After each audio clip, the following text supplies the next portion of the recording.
종교란 신이나 초자연적인 절대자 또는 힘에 대한 믿음을 통하여 인간 생활의 고뇌를 해결하고 삶의 궁극적인 의미를 추구하는 문화체계이며 그 대상, 교리, 행사의 차이에 따라 여러 가지가 있는데 애니미즘, 토테미즘, 물신 숭배 따위의 초기적 신앙 형태를 비롯하여 샤머니즘이나 다신교, 불교, 기독교, 이슬람교 따위의 세계 종교에 이르기까지 비제도적인 것과 제도적인 것이 있다.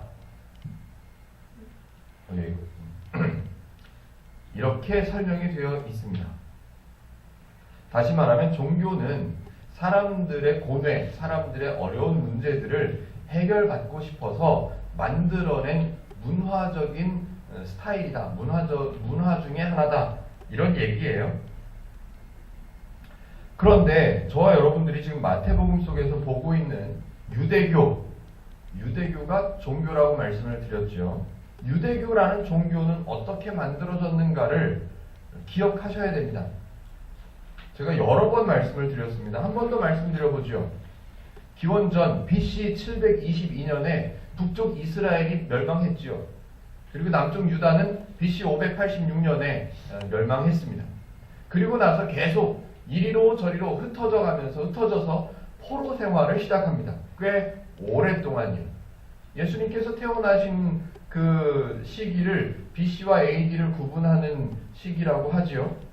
그렇다면 722년에 망한 기원전 BC 722년에 망한 북이스라엘 사람들은 북이스라엘에 속해 있었던 사람들은 최소한 720년 이상 포로 생활을 했던 사람들이죠. 남쪽 유다 사람들은 적어도 586년 이상 포로 생활을 한 거예요. 그리고 그들은 스스로 해결할 수 있는 능력을 갖추지 못하고 있었습니다. 자기 나라를 갖고 있지 못했다는 얘기죠. 결론적으로 말씀드리면 나라가 없는 서러움으로 거의 700년, 800년을 살아왔던 사람들이에요. 조금 전에 종교에 대한 의미를 설명드렸어요. 사람들이 고뇌를 겪고 있고 어려움을 겪고 있는데 스스로 해결할 수 없으면 어떤 문화를 하나 만들어서 어떤 절대적인 존재, 신이라는 존재를 하나 찾아내서 그 절대적인 존재의 도움을 받고 싶어서 만들어낸 문화가 종교예요.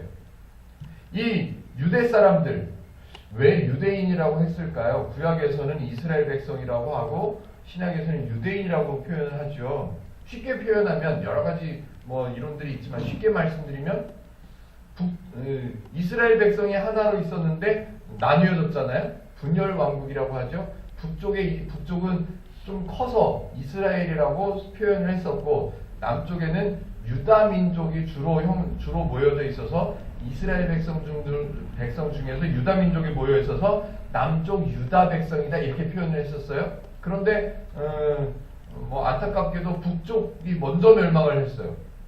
꽤 먼저 722년에 망했고 남쪽은 586년에 망했으니까 꽤 오랜 시간 동안 남쪽 유다만 살아 있었죠. 그러니 이스라엘이라는 호칭은 점점 기억에서 사라져가고 남쪽 유다 백성들의 이름이 이어져 왔던 거죠. 그래서 이 백성들을 하나님의 백성이라고 생각하고 있는 이 백성들을 유대민족이다 이렇게 부르게 됐던 거죠. 그래서 이 유대인들이 만들어 놓은 종교, 이 사람들이 하나님을 섬기고 하나님을 찾고 하나님을 부르짖고 그게 아니에요.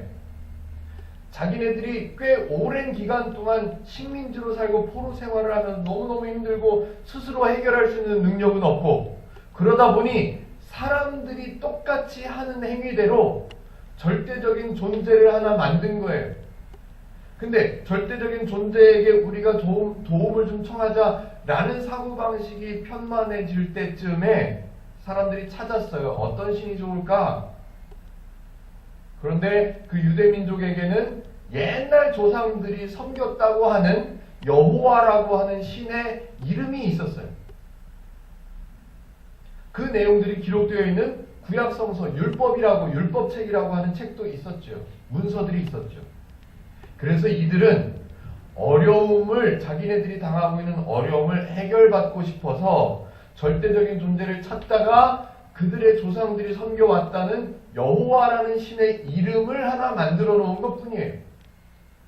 우리가 지금 기도하고 우리가 따르고 싶어하고 우리가 배우고 싶어하는 그 하나님, 죄를 사해 주신 십자가의 희생을 친히 감당해 주신 그 하나님, 그게 아니라 그저 자기네들이 힘든 상황을 어떻게 하면 해결받을 수 있을까? 어떻게 하면 도움받을 수 있을까? 어떻게 하면 마음의 위로를 얻을 수 있을까?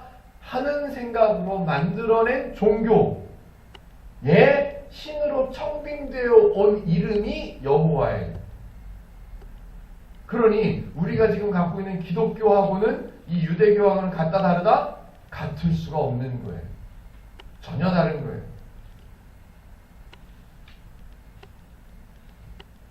사람을 창조하시고 그 사람이 하나님을 잊어버려서 죄인이 되었을 때, 죄인이 된 상태로 살아가고 있을 때 그저 힘든 상황을 해결받고 싶어서 만들어낸 종교 밖에는 안 되는 거예요. 그 종교적인 의미로 여호와라는 신을 섬기기 시작했던 거죠. 어떻게 섬길까? 어떻게 섬기면 우리가 그 절대적인 존재로 모셔다 놓은 여호와라는 신이 우리를 도와주도록 만들어낼 수 있을까?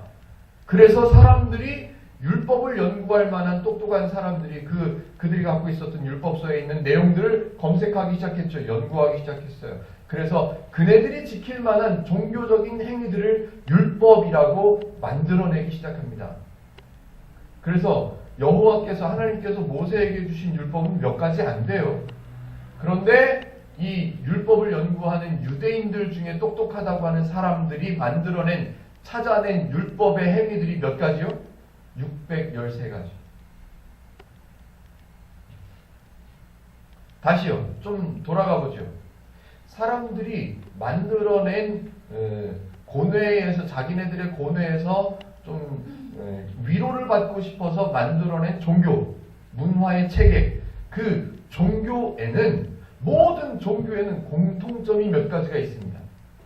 그 공통점 중에 한 두세 가지를 제가 소개해 드려 보려고 해요. 여러 가지 공통점들이 있긴 있습니다. 그런데 그 공통점들 중에서 두세 가지만, 제가 세 가지만 소개를 드려 볼게요. 첫 번째, 그 종교를 통해서 무언가 얻고 싶다고 했잖아요. 얻고 싶어 한다고 말씀을 드렸잖아요. 위로를 받고 싶어 하고, 문제의 해결을 기대하고 싶어 하고, 그러려면 모든 종교에 공통적으로 들어있는 요소가 뭐냐 하면 그 얻고 싶은 내용을 위해서 사람이 대가를 지불해야 됩니다. 지난달에 그 길거리에 막 줄을 연결해서 매달아 놨던 게 있었죠? 그들은 그거 하나를 돈 내고 사가지고 좀 잘 됐으면 좋겠다, 이런 희망을 가져요. 모든 종교에는 사람이 무언가 얻고 싶어 한다면 그 얻고 싶어 하는 거에 대한 대가를 지불하게 되어 있습니다. 너무 길게 설명 안 드릴게요. 우리식으로 농담 삼아도 가끔 얘기하는 복채가 있습니다. 복채. 아시죠? 이렇게 점쟁이한테 점을 치러 가면, 점을 치시는 그 무속인 분들에게 점을 치러 가면 존중해 드려야 되니까 이 대가를 지불하잖아요. 그거를 복채라고 말하잖아요. 사람들이 만든 종교 안에는 필연적으로 그게 있습니다. 꼭 있습니다. 왜냐하면 사람들의 기본적인 사고방식 속에는 세상에는 공짜가 없다, 이런 생각이 자리 잡아 있습니다. 그렇기 때문에 모든 사람들이 만든 모든 종교 안에는 사람이 대가를 지불하도록 체계가 만들어져 있습니다. 그러나 하나님에게는 사람을 향해서 무언가 요구하시거나 무언가 조건을 제시하는 내용이 없습니다. 그래서 기독교를 은혜라고 부르는 거예요. 기독교에서 가장 중요하게 여기는 기본적인 원리를 은혜라고 하는 거예요. 심지어는 모르는 사람들도 기독교는 은혜의 종교야 라고 표현합니다. 또 두 번째, 여러 가지 공통점 중에 두 번째, 사람들이 만들어 놓은 모든 종교 안에는 공통적으로 종교적으로 만들어 놓은 절차가 있습니다. 절차가 있고 형식이 있고 직급이 있고 계층이 있습니다. 수준이 있습니다. 그래서 그 종교적으로 만들어 놓은 절차에 따라서 무언가를 해야만 그 절대적인 존재가 응답할 거라고, 내가 원하는 것을 베풀어 줄 거라고 생각을 해요. 그래서 모든 종교에는 나름대로의 절차들이 다 있습니다. 왜냐하면 그 절대적인 존재로 만들어 놓은, 세워 놓은 그 신은 사람으로 하여금 복을 받게도 하고 저주를 받게도 할 수 있는 존재이기 때문에 그 절대자라고 생각하는 그 신의 수준에 맞는, 그 신의 마음에 들게끔 할 수 있는 절차를 갖추어야 그 신의 마음에 들 수 있다라는 생각을 하고 있습니다. 모든 종교는 다 그래요. 그 절대자의 수준에 맞는, 그 절대자의 마음에 흡족하게 할 수 있는 절차들을 만들어서 좀 더 높여 보이고 더 섬기는 것 같아 보이도록 만들어내는, 그래서 그 절대적인 존재의 마음을 감동을 시켜서 우리가 요구하는, 우리가 기대하고 있는 도움을 받아내고 싶어하는 원리지요. 그러나 성경에는 하나님의 수준을 소개하는 내용도 없고요. 그 하나님의 수준에 맞는 어떤 절차를 사람들에게 요구하신 내용이 없습니다. 오히려 하나님에게는 필요치 않은, 하나님의 수준과는 전혀 관계없는 그런 절차를 일부러 만드셔서 사람에게 소개하신 내용들은 등장합니다. 왜냐하면 그런 절차들은 하나님에게는 전혀 필요하지 않고 하나님의 수준과도 전혀 어울리지 않는, 하나님의 원리와도 전혀 어울리지 않는 필요 없는 절차를 만들어서 사람들에게 왜 설명을 하셨는가? 사람에게 하나님은 은혜의 원리로 대하시는데 세상에는 공짜가 없어 라고 생각하는 사람들이 그 은혜의 원리를 받아들이지를 못해요. 내가 너의 죄를 용서하노라 라고 말씀하셨는데 사람은 내가 뭘 했는데 나를 용서해요? 아이고 당치 않아요 라고 생각할 수밖에 없어서 하나님께서는 전혀 필요치 않은 제사라고 하는 절차를 만들어 주셨어요. 그래서 사람 맞아요? 그러면 그걸 하면 돼요? 라고 생각하게 하셔서 제사를 드려요. 그리고 나서 하나님께서 말씀하시죠. 그래, 이제 그거 하니까 네가 너를 용서했다는 게 믿어지냐? 알겠냐? 라고 사람을 위해서 만드신 절차는 존재해요. 그러나 지금 사람들이 종교를 만들어 놓고 그 종교적인 절차를 만들어 놨다고 말씀드린 그 절차 안에, 절차가 생각하고 있는 내용하고는 전혀 달라요. 사람들이 만든 종교적 절차는 그 신의 수준에 맞춰서 그 신을 위해서 만들어낸 절차들이에요. 그러나 성경에서 소개하고 있는 절차, 종교적인 것 같아 보이는 절차는 하나님하고는 상관없고 하나님에게 필요치 않은, 오히려 사람에게 필요한 그런 절차를 하나님이 제안해 주시는 거예요.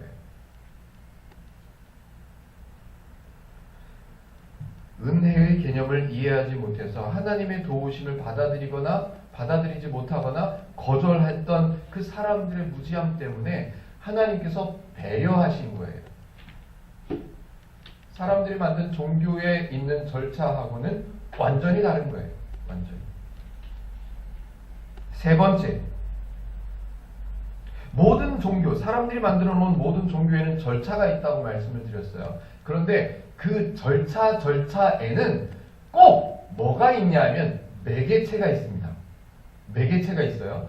그 매개체는 사람일 수도 있어, 사람이기도 하고요. 또는 어떤 물건이기도 하고, 또는 어떤 장소이기도 하고요. 또는 어떤 개념이기도 해요. 그래서 그 종교적인 사고방식으로 만들어 놓은 절차들마다 그 매개체를 연결해 놓고 그 매개체를 굉장히 거룩하다, 굉장히 소중하다 이런 가치를 부여해 놓았어요. 이게 좀 복잡한 얘기처럼 느껴지시나요? 예를 들면 이런 거예요. 제사를 집행하려면 거룩한 사람이 있어야 돼. 어떤 사람, 일반적인 우리하고는 전혀 다른 사람.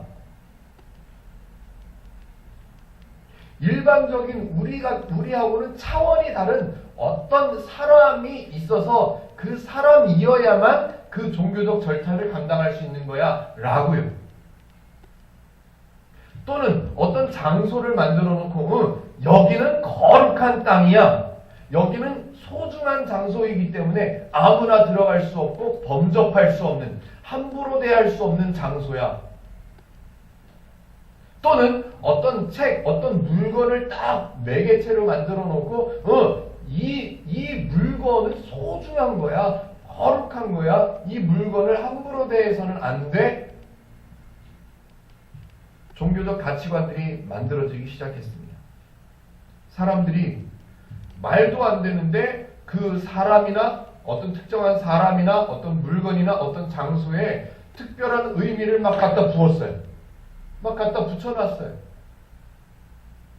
그래서 그 사람 또는 그 장소, 그 객체에 어울리는 모든 분위기들을 연출해내기 시작했죠. 알기 쉽게 지금 이 시대로 한번 설명을 드려볼까요? 지금 여러분들은 교회라고 하는 공간에 와 있습니다. 그리고 강대상이 있죠? 강단이 있고 강대상도 있어요. 옛날에 저는 어떤 경험을 갖고 있냐면요. 교회 안에서 강단을 청소하는 사람은 정해져 있어요. 기도를 잘하는 권사님이나 신앙생활을 잘하는 그런 성도님이 따로 정해져 있어요. 왜? 강단을 청소하는 건 아무나 하는 일이 아니라. 그런 얘기 들어보신 적 있습니까 혹시? 예, 아무나 하는 일이 아니에요. 그리고 또 그 일은 복 받을 수 있는 지름길이에요. 왜? 소중한 일이니까.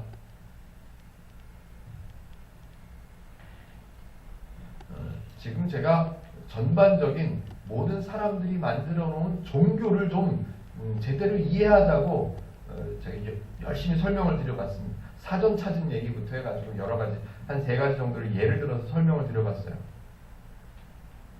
하나님은 하나님을 잊어버려서 행복해야 되는데 행복하지 못하게 살고 있는 하나님의 백성들에게 하나님을 소개하고 하나님을 알려주고 하나님이 그네들을 위해서 행하신 일들을 설명하는 얘기들, 그런 얘기들을 하나님은 하셨지 절대로 그 사람들이 어떤 종교적 절차를 밟아야만 하나님께서 복을 주시고 하나님께서 은혜를 베푸시는 그런 얘기가 전혀 성경에는 소개되지 않습니다. 더군다나 그 종교적 절차에 사람들의 희생이나 사람들의 수고나 사람들의 헌신 이런 내용들은 하나님의 개념 속에는 없는 거예요. 조금 더요. 그런 절차들, 종교적인 절차들도 하나님의 개념에는 없기 때문에 그 종교적인 절차들마다 연결되어 있는 매개체라는 개념이 없는 거예요. 따라서 성경에서는 마태복음에서는 계속 강조했잖아요. 예수님께서 말씀하셨잖아요. 높은 사람, 낮은 사람이 따로 있지 않다. 큰 사람과 작은 사람이 따로 구분되지 않는다. 어디에서? 천국에서. 하나님께서 다스리시는 하나님의 원리가 있는 나라에서는 높은 사람, 낮은 사람, 큰 사람, 작은 사람, 구원받을 만한 사람, 구원받지 못할 만한 사람, 은혜 받을 만한 사람, 은혜 받지 못할 만한 사람, 그런 구분이란 없다는 말입니다.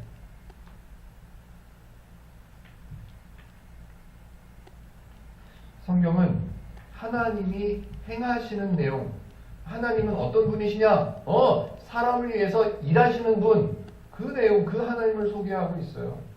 하나님을 위해서 사람이 수고해야 되는 것, 그런 내용이 소개된 책이 아니에요. 죄인이라서 하나님을 인지하지 못하고 죄조차도 인지하지 못하고 있었던 그래서 아파하고 그래서 상처받고 살 수밖에 없었던 사람들을 위해서 먼저 아시고 먼저 판단하셔서 먼저 희생해 주시는 그 하나님을 소개하는 내용이 기록된 책이 성경이에요. 그 성경을 배워가는 사람들의 모임이 기독교인 거예요. 기독교를 종교라고 말하면 안 되는 거예요. 원칙적으로 따지면.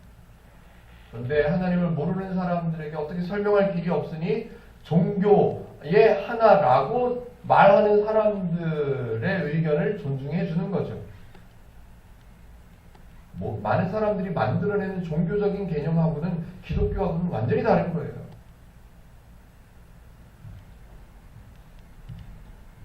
근거를 좀 설명드려보자. 한두 가지만, 두 가지로요. 하나님은 할 수 있는 분이에요. 하나님께서 어떤 일을 하셔야 된다. 어떤 미션을 딱 정해놓으셨다. 그러면 그 일은 하나님만 하실 수 있어요.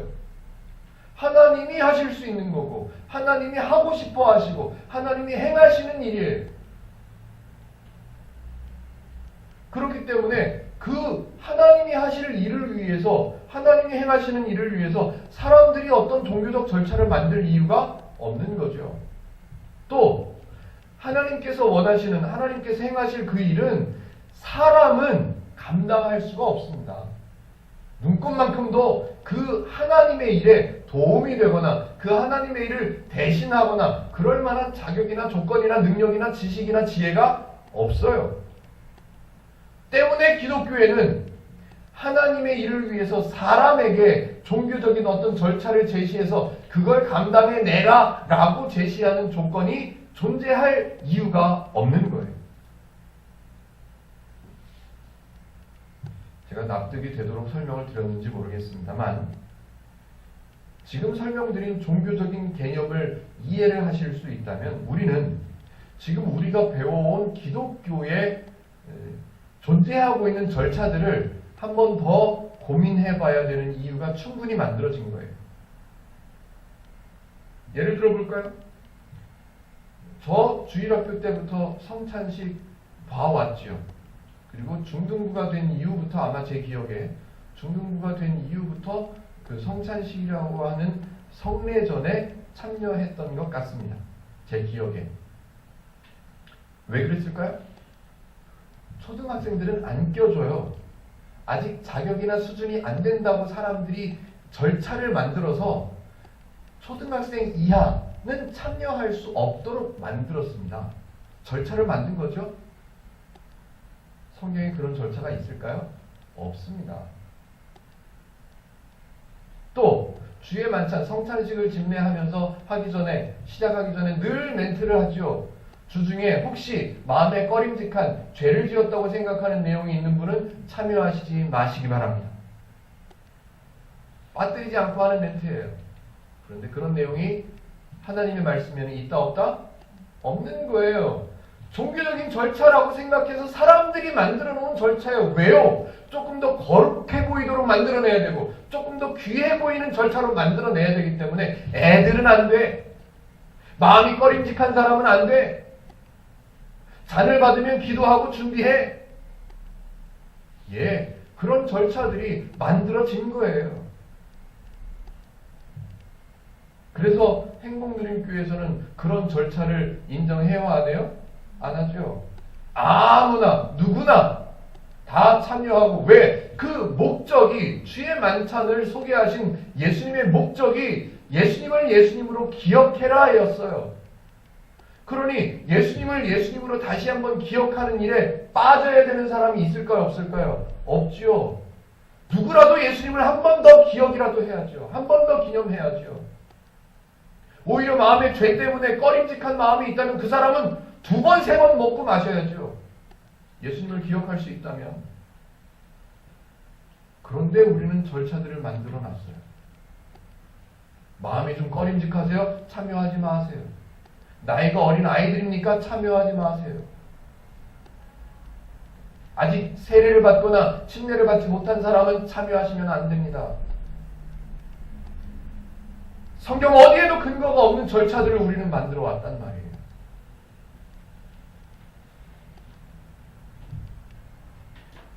물론 여러 사람이 한 사람 이상의 다수의 사람들이 모여서 어떤 한 프로그램을 어떤 한 예식을 진행하려면 질서가 있어야겠죠. 예, 그건 질서가 있어야 되는 거예요. 질서, 말 그대로 질서. 혼돈스럽지 않도록. 또 그 일을 진행하기 위해서는 스태프들이 필요하죠.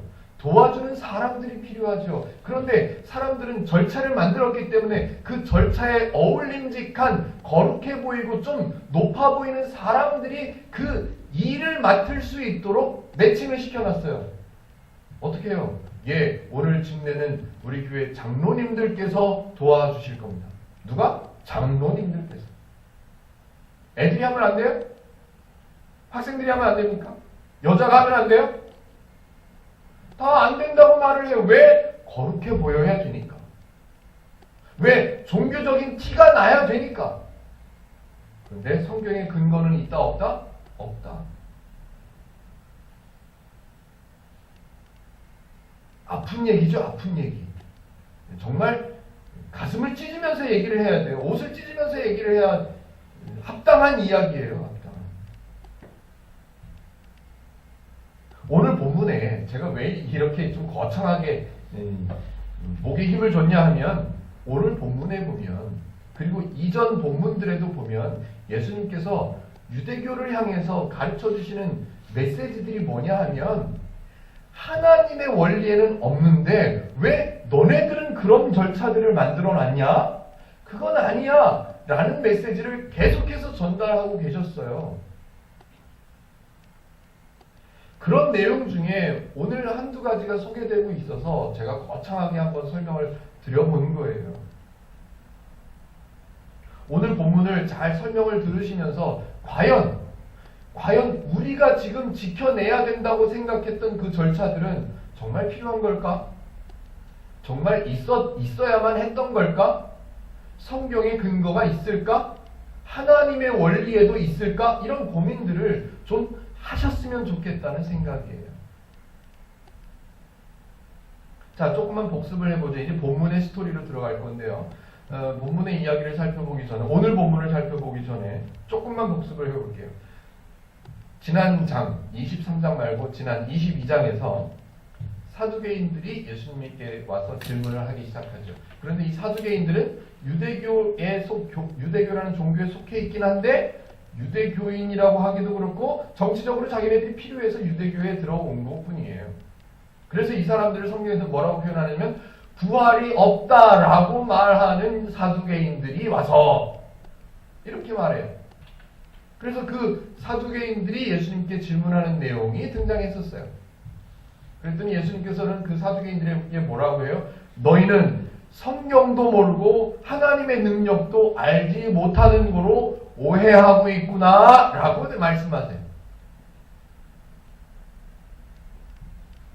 그들이 갖고 있는 왜곡된 종교관, 하나님에게는 없는데 그네들에게는 만들어져 있는 가치관, 그거를 설명하시기 위해서 지적해 주신 거예요. 너희는 하나님도 모르고 성경도 모르고 하나님의 능력도 모르는 이유 때문에 오해를 하는구나. 이렇게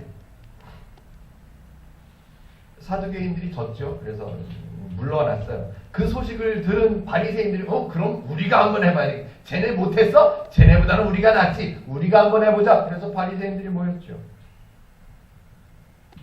바리새인들이 와서 바리새인들 중에서도 율법을 연구하는 일에만 전념하고 있다고 하는 한 율법사가 와서 예수님에게 질문합니다. 예수님, 선생님, 계명들이 여러 가지가 있는데 율법들이 여러 가지가 있는데 어떤 계명이 가장 큽니까? 라고요.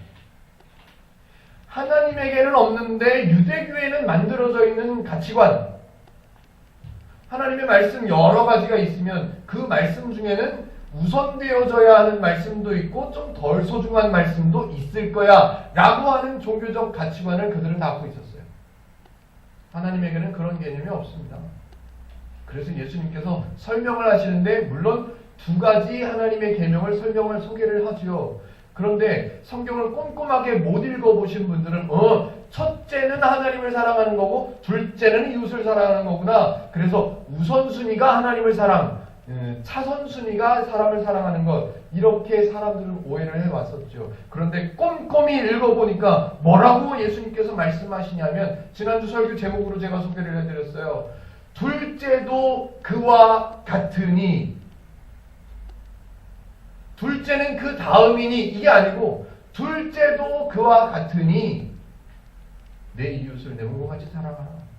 하나님을 사랑하는 거하고 똑같은 율법이 뭐가 있냐면 사람을 사랑하는 거야 라고 똑같다고 설명을 하시죠. 그렇게 예수님께서 대답을 하시니까 이 율법사도 한마디 대답도 못하고 물러가죠. 그리고 난 이후에, 율법사에게 대답하시고 난 이후에 바리새인들이 모여있는 그 모임에다가 예수님께서 또 가르침이 이어지죠. 야, 너네들에게는 다윗의 자손이라는 개념이 있더라. 메시아를 다윗의 자손이라고 생각하지 너희들. 그런데 니네가 갖고 있는 그 구약성서에 읽어보지 못했냐? 어떤 내용? 시편 110편의 얘기를 했었죠. 다윗도 그 메시아라는 대상을 주님이라고 부른다. 니네 그거 못 읽어봤냐? 근데 어떻게 메시아가, 너네들이 생각하고 있는 그 메시아가 다윗의 자손이라고 말할 수 있냐? 말이 안 되잖아. 그렇게 설명을 해줬었지요. 바리새인들이 대답을 했다 못했다? 한마디도 대답을 못하지요. 다윗의 자손, 지난주에도 말씀드렸지만 우리는 찬양할 때 하나님을 높여드린다고 하는 찬양의 가사로 씁니다. 호산나 다윗의 자손께, 그러면서 내용, 의미, 이유, 어떤 사람들이 그런 말을 했는가 따져보거나 고민해보지는 않았어요.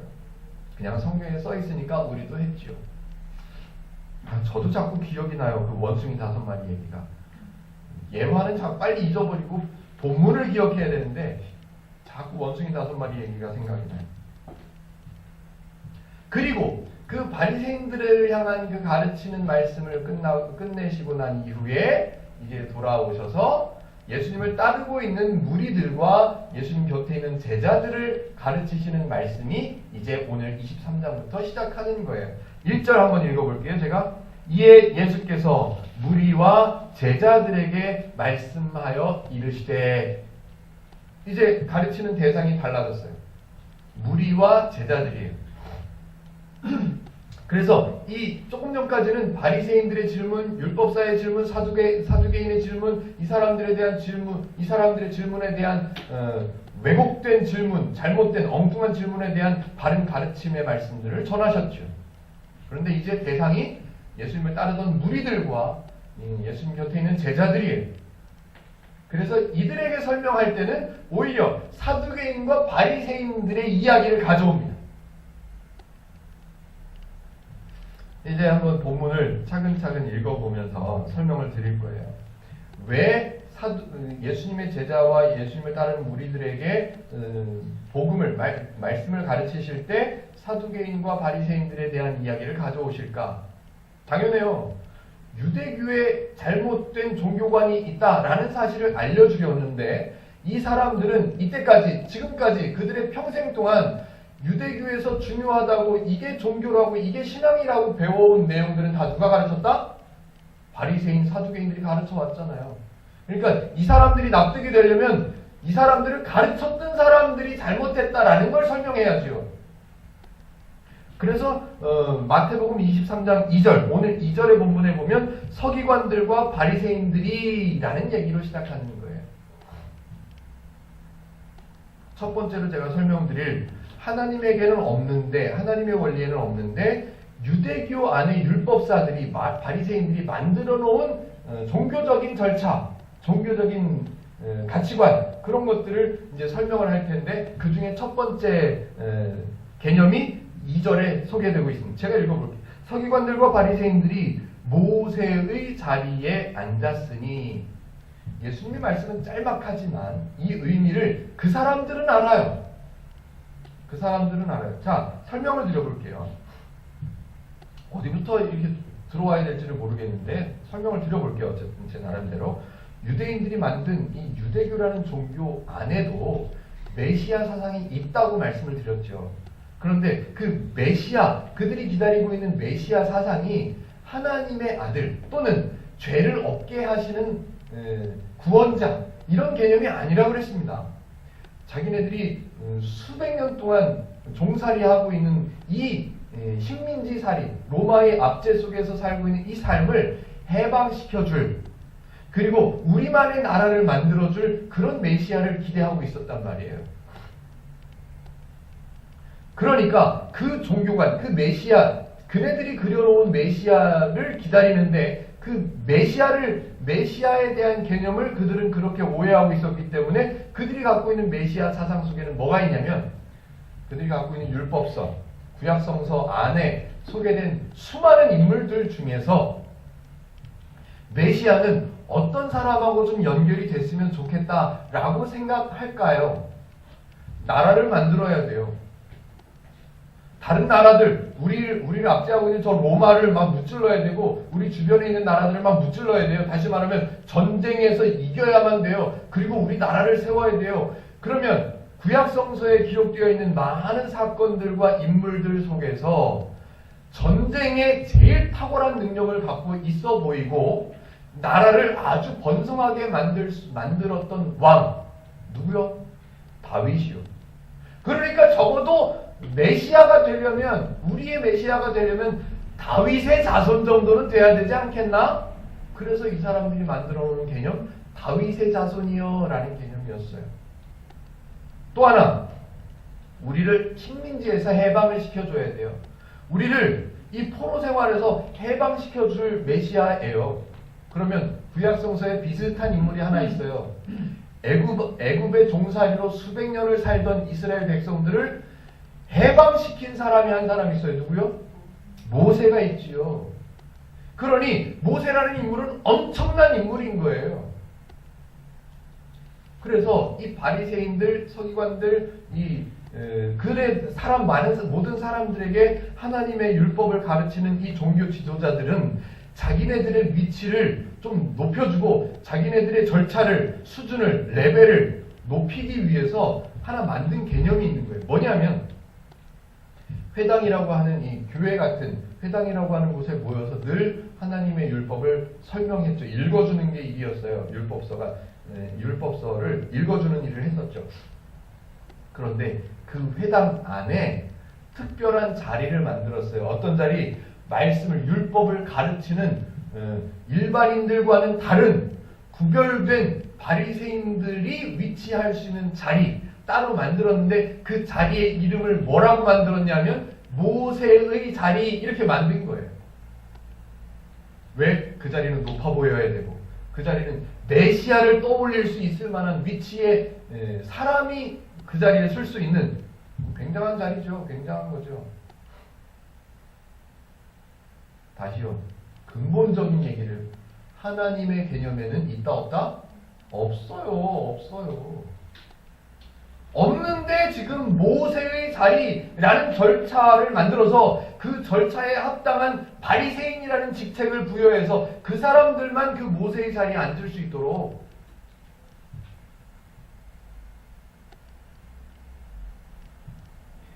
자연스러운 거예요. 사실은 어떻게 보면 자연스러운 거예요. 그런데 자, 재밌는 얘기를 한번 해볼게요. 모세의 자리라는 게 이제 만들어졌어요. 유대교 안에. 그런데 대대로 내려오면서 바리새인들의 자녀들이 또 바리새인이 되고 또 바리새인이 되고 했을 거잖아요.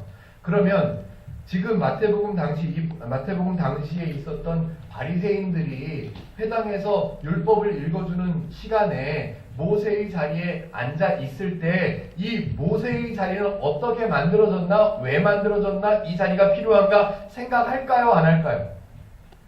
안 해요. 몰라요. 그냥 자기네들의 존재, 자기네들의 수준을 인정할 수 있는 굉장히 중요한 도구인 거예요. 절차인 거예요. 그게 왜 필요한지, 그게 왜 있어야 되는지, 그게 정말 이 하나님의 율법을 가르치는데 이게 꼭 있어야 되는지 이런 거 안 따져요. 관심도 없어요. 그냥 우리는 바리새인, 전에들과는 다른, 바리새인의 단어의 뜻도 설명드렸죠. 구분된 사람이에요. 구분된 사람. 쟤네들하고는 다른. 네. 사실은 이 바리새인들도 하나님께서 말씀하신 그 율법, 하나님께서 왜 이것을 말씀하셨는가 그 의도와 그 뜻은 몰라요. 관심이 없어요. 그저 그 종교적인 수단으로 만들어 놓은 율법들 가지고 어떻게 하면 우리를 좀 더 거룩하게 보여주고 어떻게 하면 저 사람들은 신앙으로 생각하게 해서 이 율법들을 지켜내게 할 수 있을까? 이게 주요 관심사예요. 없어요. 하나님을 잘 섬기고 하나님을 배우고 없어요. 그런 개념은.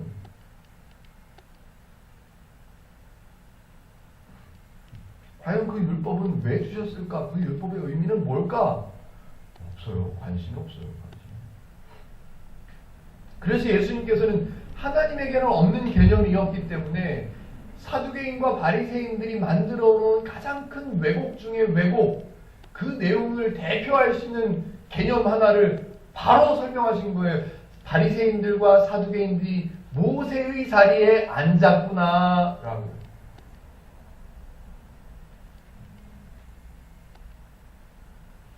자꾸 제가 거슬러 올라가는 얘기를 하는데요.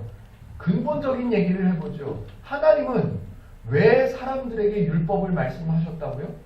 하나님에게 필요해서? 하나님이 부족해서? 하나님의 일을 완성하는데 사람들이 그 종교적 절차가 필요하기 때문에 그 종교적 절차가 있어야 완성할 수 있기 때문에 아니에요. 그 사람을 위해서, 그 사람이 평안함을 얻을 수 있도록 도우시기 위해서 그런 율법을, 그 말씀들을 하신 거예요. 그런데 사람들은, 바리새인들은 그런 의미나 그런 내용은 전혀 필요가 없는 거죠.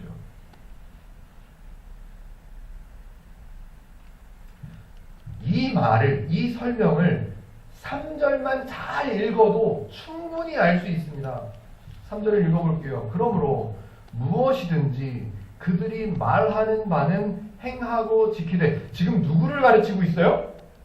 바리새인과 사두개인들이 아니라 그네들이 유대교를 가르쳐왔던 무리들과 제자들을 향해서 말씀하시는 거예요.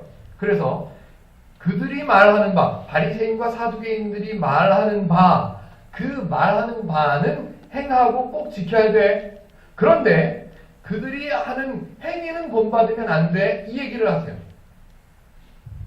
자, 잘 읽어야 된다고 말씀을 드린 이유가 있어요. 만약에 마태복음의 흐름이나 마태복음이 어떤 주제인가, 어떤 내용들이 기록되어 있는가를 전혀 모르는 사람이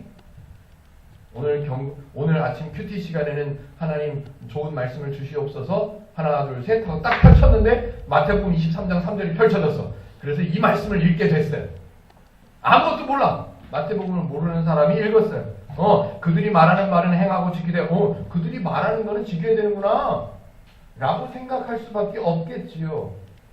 바리새인들이 말하고 있는 율법은 잘 지켜야 되는구나 라고 이해를 할 수밖에 없겠죠. 그 뒤에 읽어보니까 그들이 하는 행위는 본받지 마라. 그들은 말은 잘하는데 행함으로 옮기지를 못하는구나 라고 생각할 수밖에요. 그런데 저와 여러분들에게 한번 여쭤보죠. 지금 마태복음 23장까지 왔는데 바리새인들과 사두개인들이 말했던 내용들 중에 옳았던 것이 있었다 없었다? 하나도 없었다. 하나도. 지금까지 계속 그네들의 가르침, 그네들의 말은 옳지 않다라는 것을 설명하신 그 예수님이 갑자기 23장에 와서 걔네들의 말은 옳아 이렇게 말씀하실 리가 없잖아요. 그러면 이게 뭘까요? 무슨 말일까요? 잘 읽어보시라고 말씀을 드린 이유가 이거예요. 그들이 말하는 바, 그게 뭐냐면 그들이 뭐라고 말하냐면 제목이 뭐예요? 그들이 말하는 제목은 하나님의 율법이에요. 그들이 말하는 건 그거예요. 하나님의 율법. 하나님의 백성을 향한 하나님의 율법이에요. 그들이 말하는 바, 그것은 지키라는 얘기예요. 무슨 말이냐면 하나님께서 말씀하신 근본적인 이유, 근본적인 목적이 담겨있는 하나님의 그 율법, 그거는 알아야 된다는 거예요. 그거는. 반면에 그들이 말은 하나님의 율법이라고 말은 해놓고 그들이 실천해야 된다고 말하고 그들이 행동하고 있는 그 모든 것들은 다 지네들이 만든 거야. 그러니까 그네들의 행위는 본받지 마라. 이 말이에요, 이 말. 그런데 앞뒤 좌우를 하나도 모르는 사람이 3절을 읽으면 바리새인들이 말한 율법은 맞는 말인가 보네. 근데 걔네들이 이중인격자 또는 위선자라서 걔네들이 행하지는 못하는가 보구나. 그게 아니에요.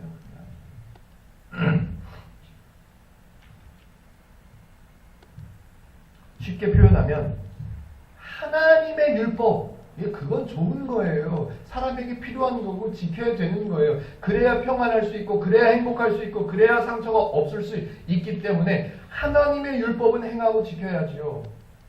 그러나 유대교의 율법은 따를 필요가 없다는 거예요. 왜? 하나님의 율법에는 없는, 하나님의 원리에는 없는 개념들을 그네들이 만들어낸 거기 때문에 하나님의 율법은 지켜야 되지만 유대교의 율법은 필요 없다, 이 얘기예요.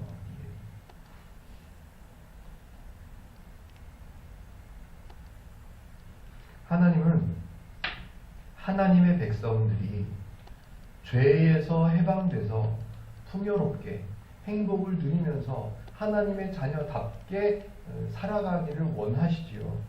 그래서 그네들이 그렇게 살 수 있도록 도와주시는 말씀들을 하셨어요.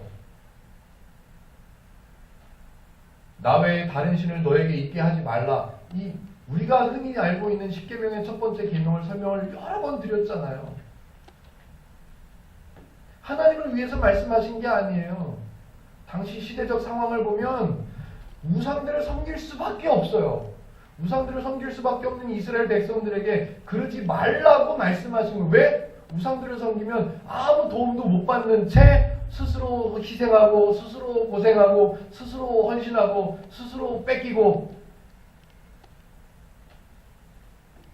하나님의 조언이고 하나님의 말씀이에요. 그런데 사람들은 그것을 종교적 율법으로 받아들인 거예요.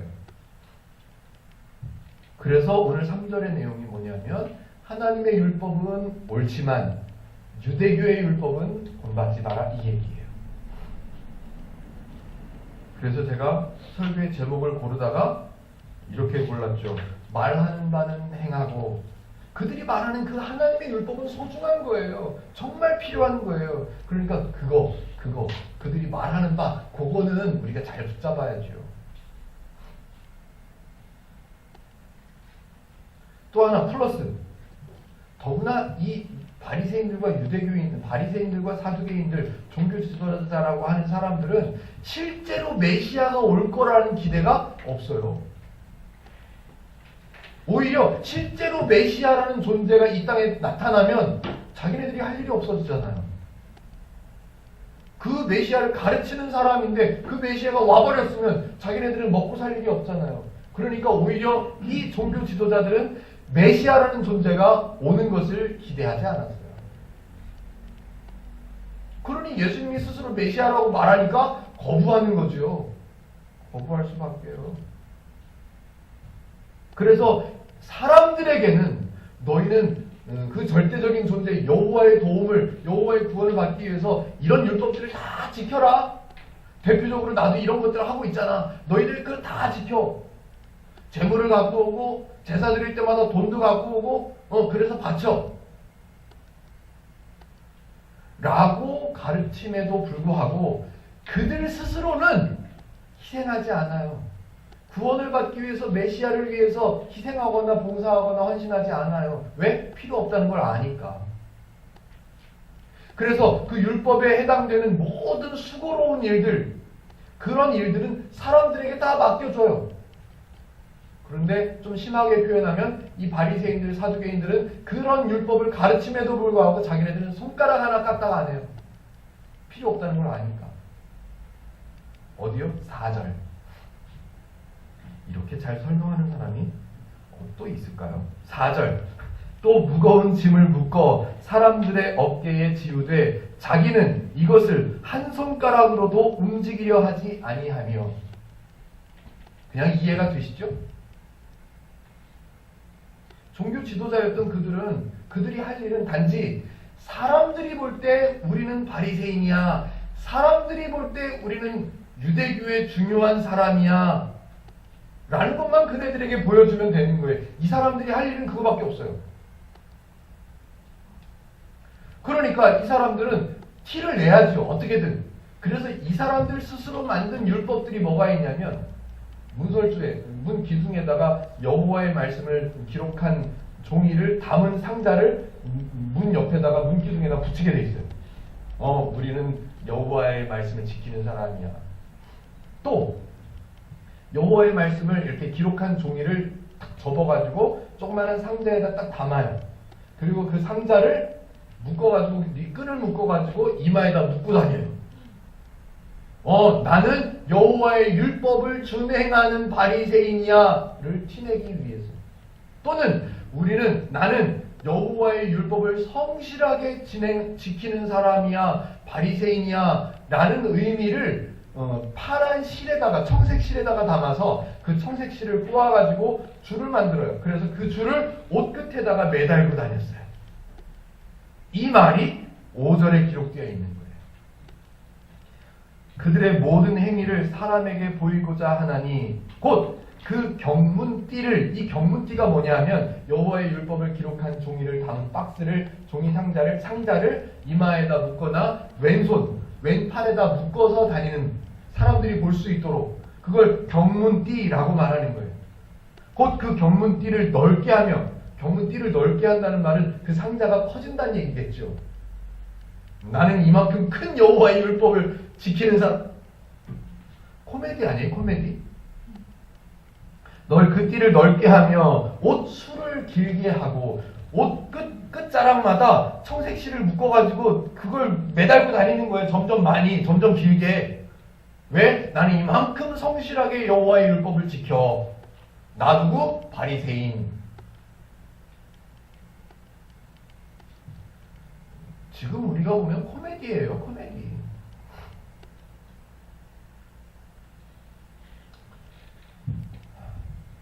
제가 설교 원고를 준비하면서 막 요 구절을 설명하고 나면 지금의 교회에 이런 내용을 딱 붙여갖고 얘기를 해줘야지 그렇게 생각했다가 너무 아프더라고요. 너무 그래서 스스로 생각하시도록 그냥 제가 기회를 드립니다. 그 사람들은 뭘 원하냐면 사람들이 자기네들을 바리새인으로, 구분된 사람으로, 높은 사람으로, 성직자로 인정해주고 그렇게 불러주고 칭찬해주고 섬겨주고 그러기를 바라지요. 근데 사람들의 모임이 있어서 그 모임 자리에 가면 당신네들 바리새인의 자리는 여기에요 따로 마련해주고. 6절 7절 제가 읽어볼게요. 잔치의 윗자리와 회당의 높은 자리와 시장에서 문안받는 것과 사람에게 랍비라 칭함받는 것을 좋아하느니라. 한마디만 해볼까요? 여러분들이 알고 있는 목사님들이 이런 거 안 좋아하시는 분이 있나요? 목사님들 자리예요. 목사님들은 식당에 모셔도 이쪽 자리.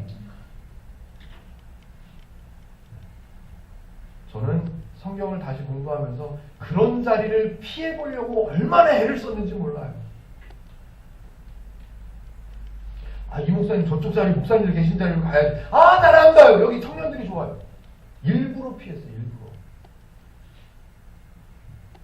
이런 얘기는 안 하려고 그랬는데. 예수님은 지금 예수님을 따르는 무리들하고 제자들에게 유대교의 종교 지도자들, 그들의 실체를 얘기해 주는 거예요. 실체를. 그리고 나서 그들의 실체를 설명해 주고 난 이후에 바른 걸 또 얘기를 하셔야 되잖아요. 바른 거. 그 얘기를 다음 주에 할 거예요. 자, 저와 여러분이 오늘 본문을 읽고 23장 1절부터 7절까지를 읽고 본문의 내용을 이해를 했다고 가정하면 저와 여러분들이 지금까지 지켜왔던 종교적 절차들, 종교적 개념들, 종교적 가치관들을 다시 한번 다 끄집어내서 고민해봐야죠. 고민해보고 따져볼 이유가 충분히 만들어진 거예요.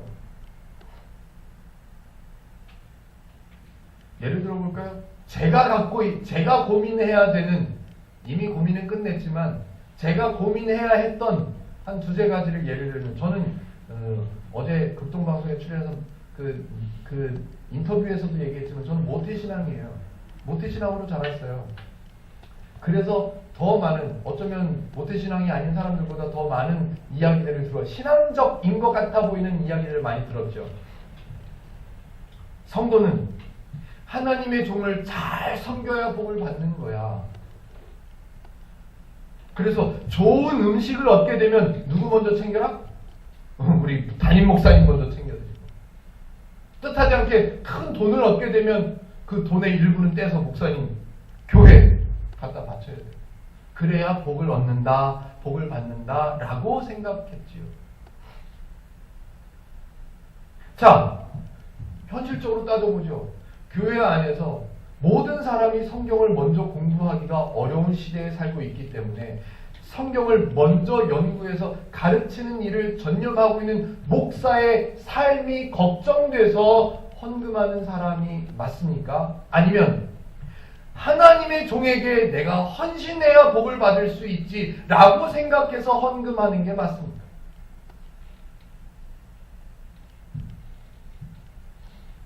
아까도 잠깐 말씀드렸죠. 하나님의 종을 통해서 거룩한 하나님의 말씀이 선포되는 저 강대상, 저걸 청소하는 사람은 복 받을 거야. 아무나 할 수 있는 게 아니야. 성경책, 제가 어렸을 때 많이 혼났던 것 중에 하나가 성경책이 방바닥에 있으면 그걸 건너갔대요. 어떻게 하나님의 말씀을 감히 건너다닐 수가 있냐. 인쇄기로 대량으로 찍어낸 이 책 자체가 소중합니까? 아니면 이 책 안에 있는 하나님의 말씀을 배우는 성도가 소중합니까? 잘못된 거예요. 엉뚱한 거예요. 저와 여러분들은 이 성경을 읽고 절대적인 존재인 그 신에게 복을 얻기 위해서 지켜야 되는 율법, 명령, 이렇게 생각하시면 안 되고요. 저와 여러분들은 성경을 읽고 나면 성도인 우리를 향해서 하나님은 어떤 마음을 알려주시는지, 성도인 나를 위해서 하나님이 희생하신 건 뭔지, 그런 것들을 배워서 이래서 하나님이 좋으신 분이시구나, 이래서 나를 자녀라고 불러주시는구나. 그래서 성경을 통해서 그런 내용들을 배워서 하나님의 원리로 사는 성도가 행복한 거구나를 배우고 경험해서 하나님께서 주신 행복을 누리는 삶을 사는 그런 성도의 삶을 살아야 되지 않겠습니까? 성경을 보실 때 오해를 빼고 왜곡을 제하면서 하나님의 말씀을 바르게 복음으로 배우면서 행복을 누리시는 저와 여러분들 되시기를 주님의 이름으로 축복해 드립니다. 기도하겠습니다.